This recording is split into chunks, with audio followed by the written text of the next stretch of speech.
Hi everyone, this is Michelle Hoskin, and today I'm very, very excited to introduce and to interview Alistair Creevy from Independent Advisors in Scotland, who's a very special man working with a very special group of people, which happen to be his wife and daughters. I think that's still right. So I Yes. worked with Alistair a few years ago. We undertook a review for Alistair and the business, and I thought it's been ages since obviously I've spoken to you properly and seen you. So I thought I'd invite you to do one of my wow hours. How are you? I'm Michelle, and it's good to see you. Good to see you, and things are going very well. Good. It seems like yesterday you were up here, I and know. there's just things. Years just fly by, but it was a fantastic experience, and a lot of what you've said is run true, and really pleased the way things are. Oh, I'm very pleased. So you look like you've got a nice tan. Where have you been, need I ask? Wow. Where should I start? Recently, we've been in California, been in Oh, lovely. Spain, and so the work-life balance is working well. Good. Possibly too much life and not enough work, but so I'm not going to it's apologise going for that. That's a good thing. So, good. That's tell everybody about kind of your because obviously your life with the girls, and obviously Nadine, obviously having a baby, which is your daughter. So just give everybody kind of a bit of an insight into the crazy world of Alice. Actually, the crazy world of the Creevies, I think, is probably the easiest thing. So tell me what's going on. okay. Well, recently Pauline retired. Yeah, She great. now left 4 weeks ago. So that was a decision that, based on the fact that the business had moved on to such an extent where some of the things that Pauline was doing on the account side, we got a new accounts package in. Actual thing really where Pauline had served the business for 12, 13 years, and I think she felt we're grandparents. She wants to spend more time with the family, so it worked out really well. Yeah. And that she still obviously comes in here quite a lot to see the staff and see some clients, because we've got a very good client relationship, but she wanted some time to herself. So that was only, as I say, that was in the last month. Nadine obviously still an advisor. Nina is now 20 months old, so that's Oh like my God. that's a long time. So she's coming on really well. She comes into the office, Nina, and she's fantastic. Nadine works around Nina, so she's in 2.5 days a week, and it works out really well because she's got her own life and she's got her business life. Sarah, my youngest, she's still here, still in a transitional period of not knowing what to do. Yeah. Loves this side of things, also has a life outside. So the dynamics are such where we recruited another member of staff, which we did the Colby Yeah. with yourselves, Yeah. and she's been a tremendous asset. Yeah. Great. So we've got a very good addition to the staff, and so that's the back office staff with all the changes. Really good culture, which a lot of it you installed through the training, and the advisor side of things just continues, except it's just grown and grown and grown. So we're now to an extent where we're ticking off all the boxes, and we're trying to find a new page now because that page has been filled, and it's what do we do next? So it's all been good. Well, it's interesting because I remember, so when the way that obviously we try and work, made my hair like I've been electrocuted. The way that obviously when we take on clients, the coaching clients that I tend to take on now are really, the decision was made on the back of how we worked with you, because one of the things that obviously I can't be in every client office all the time because there's not enough of me to go around. But after working with you guys, what I realized was that complicated management structures, which you were, and we can talk a bit about that, need handling very different to your normal advisory business. So one of the things I remember that struck me was amazing about you as a force. So let's just be clear. So we've got Alistair obviously is the main advisor, owner of the business. We had Pauline, who was his wife, lovely wife, doing usually in Pauline's defence what most wives do that work with their husbands or advisors. It was a typical, I'll do what I can and I'll do the books kind of thing, weren't it? And then you had Sarah, who, so young, not really sure what she wanted to do, but was in the office doing administration. And then you had Nadine, who was also beautiful. You've got the best looking family I think I've ever seen in my life, who was this amazing advisor, super technical, but, had this huge potential. So you kind of had your whole family unit. Amazing. But also what that brought was a ton of challenges for you, because I remember one of the things, and I'll shut up because it's your interview, not mine, but was this thing about communication. I remember us all sort of sitting around a table, and I think a light bulb had gone on, which was, oh my God, we're just not talking about the right stuff in the right way. Is that one of the things that you really took away and then addressed, do you think? Because then everything kind of came from that, didn't it, I think? Yeah, I think the exit strategy that we assumed was going to happen with Nadine taking over quite quickly became apparent that she didn't want to do that. Yeah. So we then had to think about what's our plan, and what crystallised it was what's our unique talents, and that's the family business. Yeah. Again, we took for granted, but we didn't really focus on that. So that the light bulb of my family business was a fantastic catalyst to change things. The problem being, we're still in an environment where our business was so successful that we didn't spend enough time developing. So that seed of my family business is still there, and it will grow because we've talked to a few professional connections, and the idea is fantastic.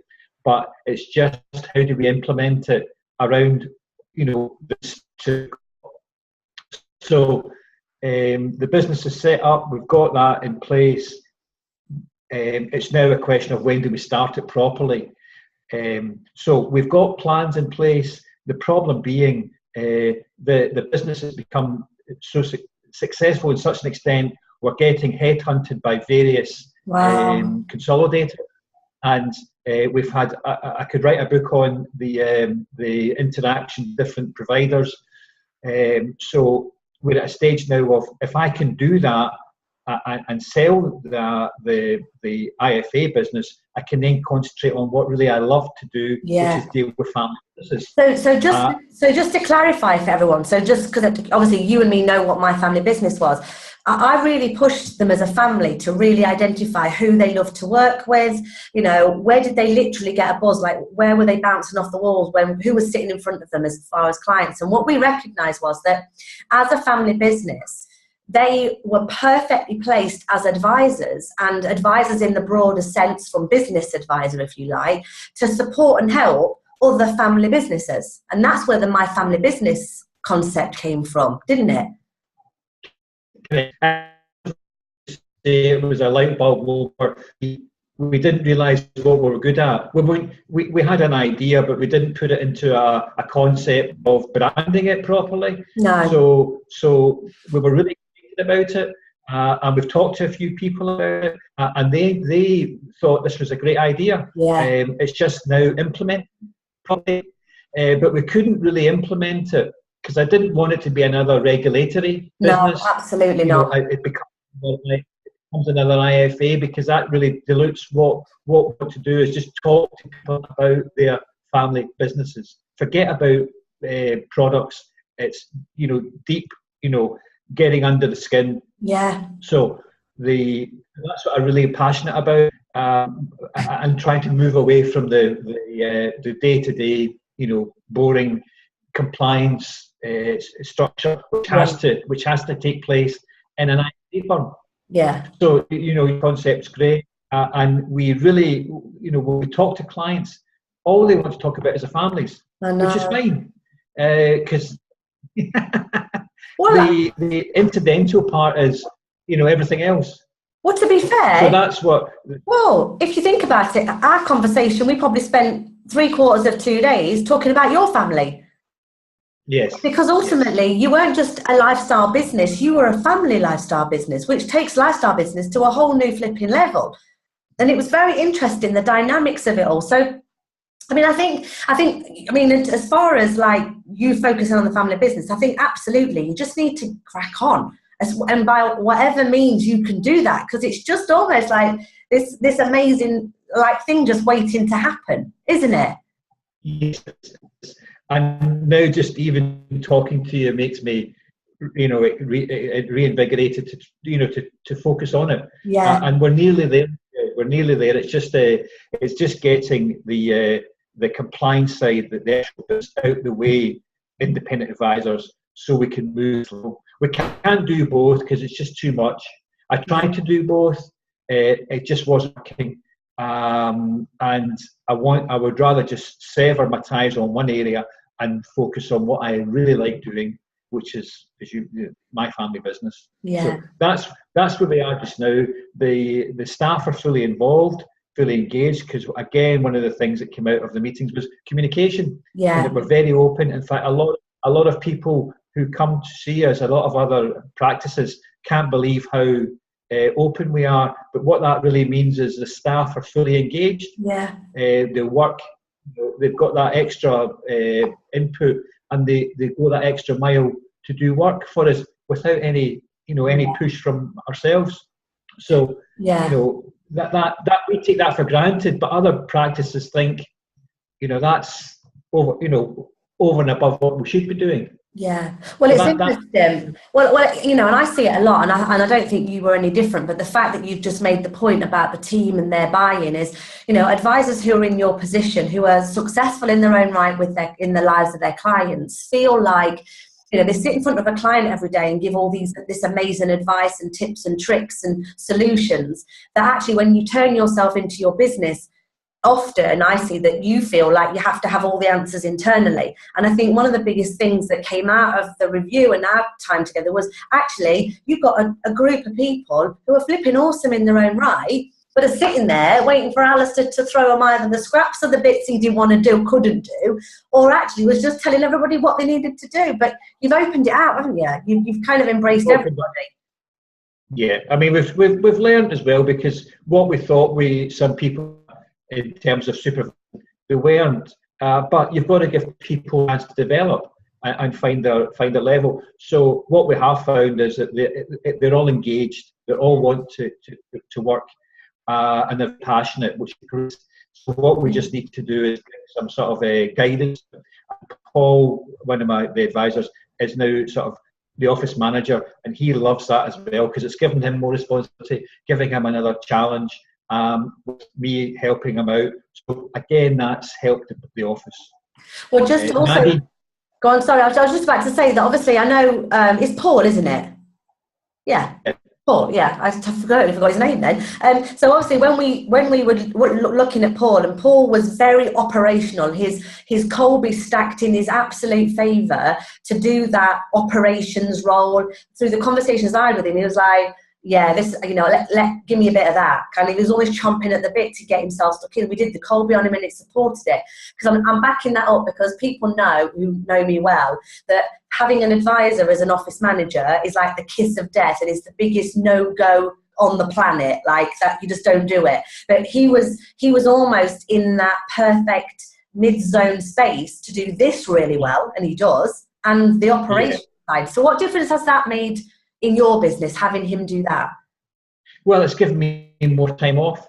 It's given me absolutely freedom to just do my own thing to an extent, and know that I can trust Paul, and know that he will report back to me. He's very diligent, he's very organised, and he's close to the administration. So it's given me a chance to do other things. And that's where, looking at the business opportunities elsewhere, I've spent more time on that, as well as my clients. But he's dealing with the day-to-day office, so it works very well. And I suppose the big question for me is, and this, because it's very difficult to see, the true benefits or even the true outcomes of when we've left you, and after any review or any relationship kind of comes to an end physically, is that, what do you think? Where do you think you would be if you hadn't have had that time, forget it, the fact that it was with me, but just to go, you know what the hell we're doing? Like, what do you, because obviously you've now got this beautiful baby granddaughter who you see a lot. Nadine's got this great work-life balance as a mom. Like, what would the alternative have been? Like, because the reason I ask, Alistair, is that I've got so many advisors sitting there going, I'm just trundling on, you know, my clients are at the centre of my universe, and that's fabulous, but they're way off. Like, their business is their best client, and they don't spend enough time on them. What do you think about that? What would you say? I think it's probably 5 years of my life, because I've done things that I would have just carried on doing, and the light bulb would have probably up 5 years later. So I've saved myself 5 years of doing what I've been doing without actually planning ahead. So that meeting we had crystallised exactly where we were, what we should be doing, and where we should be going, and put us back on track, because we do get consumed by our work, and we put things off day by day, which comes into month by month, which before you know it, you're old before your time. And so it saved me a lot of time, and I'm now really enjoying my life even better, and I'm probably working more effectively than I was as well. It's all about, you know, what you put into it rather than just the time. It's working more effective. So that the time, it saved me a lot of time. 5 years, I would say. Yeah, I'm glad. How can you put a price on that? I know. Well, you look at it. I mean, I remember sitting with an advisor who maybe I'll get to do a WOWW with at one point. But, you know, he just had a grandson. And, you know, he'd be coming in from the office at 9 o'clock at night, he'd work a Sunday morning. And I remember literally sitting in front of him going, like, what do you want? Like, what do you, like, you know, he was upset. And I was like, what do you really want? He went, I just want some time with my grandson. I was like, well, now we can make this shit happen. You know, let's crack on. And I'd almost had to break him to break point. But that almost, you need that catalyst, don't you? I'm dead glad. I mean, I loved working with you guys, and I think I've never had a business that's been like you before, and I've not had one since, because it was very, very, very unique. So, you know, if I could urge you to do the My Family Business thing, you know, you look at it like this, look at the impact I've had on you. And pretty much at that time, a family business like this, I was winging it. Like, I'd never done a you before. Well, you think of that impact you'll then have on all of them family businesses. Do you know what I mean? It's massive. Oh, Michelle, I'm a great advocate of what you do. And I've spoken to some clients who are in the exact same position as myself, maybe working in a different environment, whether it be recruitment, whether it be manufacturing. But I say to them, you really need to get some help. And they know they need some help. But it's like anything else, taking that big step forward. I can't tell them, I can't make them do it. They have to want to do it. But there are certainly, they would benefit greatly. And I've talked to them about it, and they say, well, you know, we will do it. But you know, it just falls into the, you know, the rest of the business structure, and it's just a shame. Well, it's interesting, isn't it? Because, like, I remember, I mean, you know, this is the real story, because I've got nothing to really hide. But, you know, I remember coming up to the IFP meeting where you were sitting, and I remember exactly where you are. You were to my left-hand, my left-hand side, front seat or second seat in. And there was like 5 people in that audience at this IFP meeting. And my team were like, God, Michelle, you can't go all the way to bloody Glasgow or wherever it was to do an IFP meeting. They were there. And I was like, by hook or by, I think it was like snowing or something, and the whole of Glasgow had got on shutdown, and there's me stomping up to Glasgow, and I was like, no, I'm going. Well, I'm bloody glad I did, because if I hadn't have done, this might not have ever happened. Do you know what I mean? So sometimes people just need a bit of an oomph, and you got your oomph, and now look, you got Nina all that time, and the kids, and it's amazing.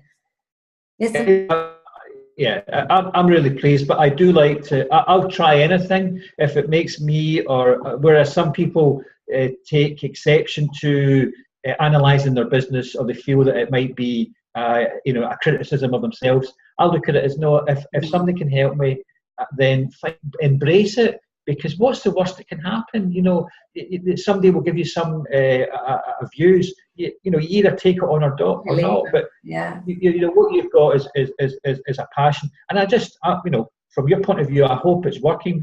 in terms of not just financial services, but for other businesses, because, you know, business owners, it's a lonely business, and you don't have the answers. Yeah. You don't have all the answers, and we do need help.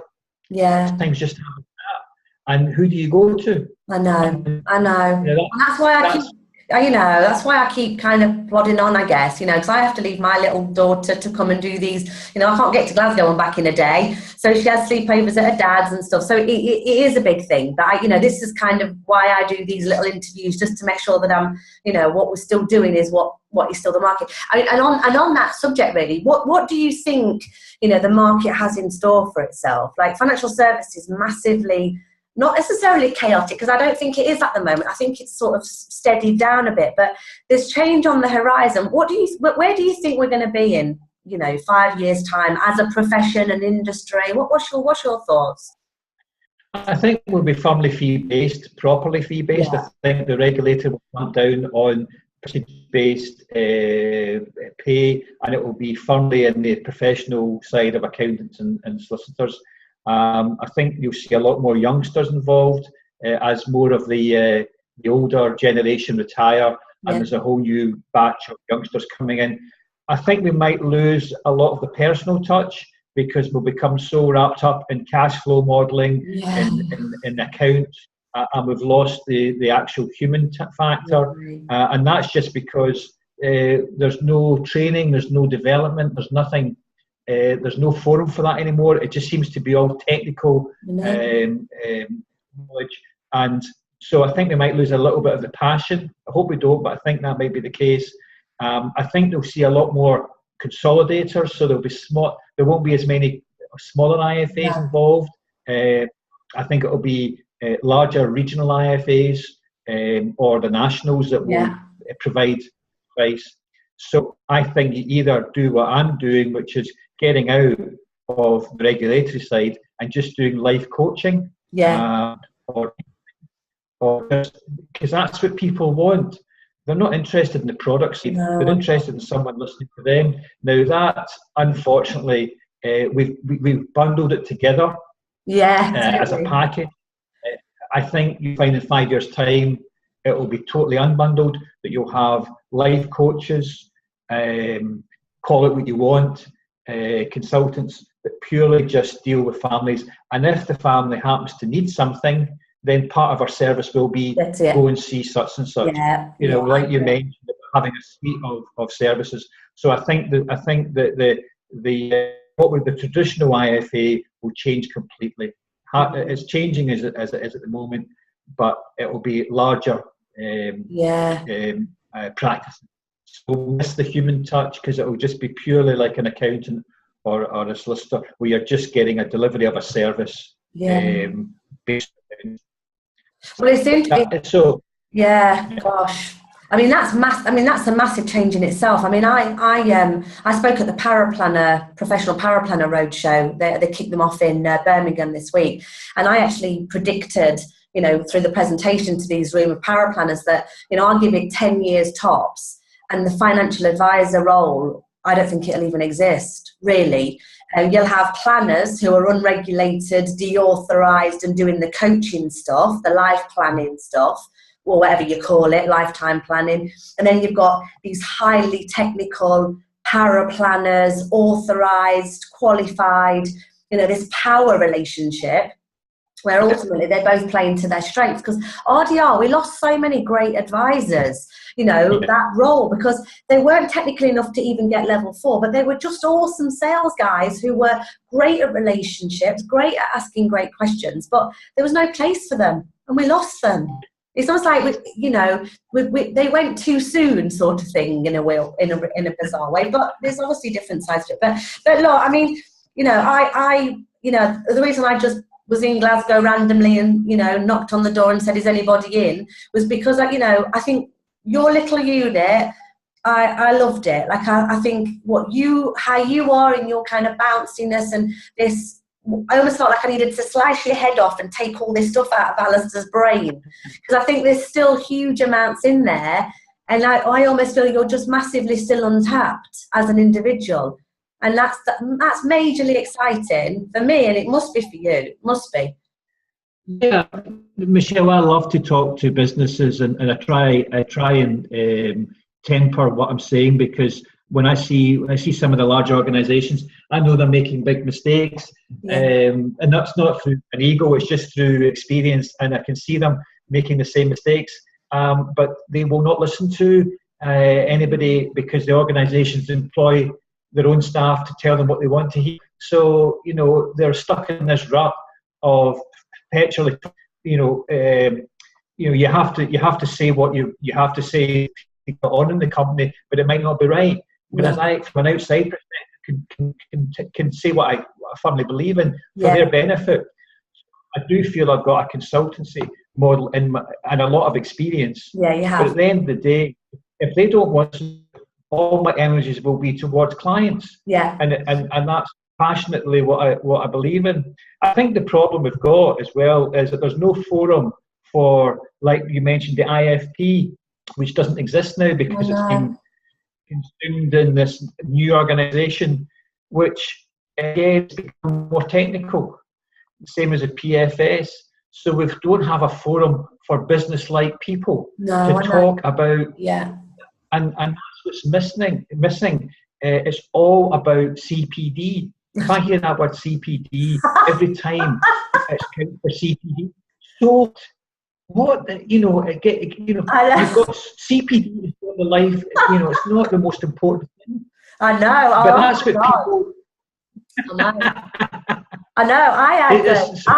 I had one guy say to me, "Well, yeah, I'm going to come to one of your sessions. How many CPD points do I get?" I was like, "I don't care, and I'm not telling you.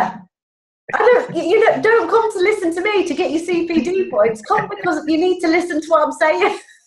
Let's use CPD. But that's what we're conditioned. We're sad. It's very sad.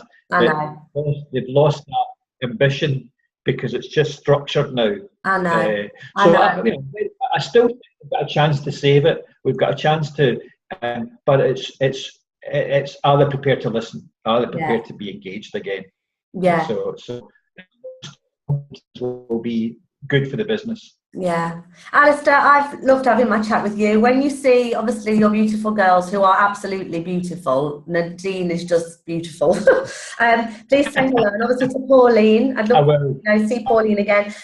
But really, thank you. Like, your insights and obviously your experience and reputation, are totally, truly deserved. And I would be very excited to see, what's the next phase in Alistair's journey. Like, I think with Pauline retiring, that's another stage, in your kind of family life and obviously with the children and stuff. So, I wish Sarah all the best of luck, because obviously Sarah's in a bit of a limbo, but I think she'll sort herself out. She'll find where Sarah belongs, and that'll all come out in the wash. So thank you very, very, very much. We'll obviously keep in touch, and it's been awesome. Thank you very much, Alistair.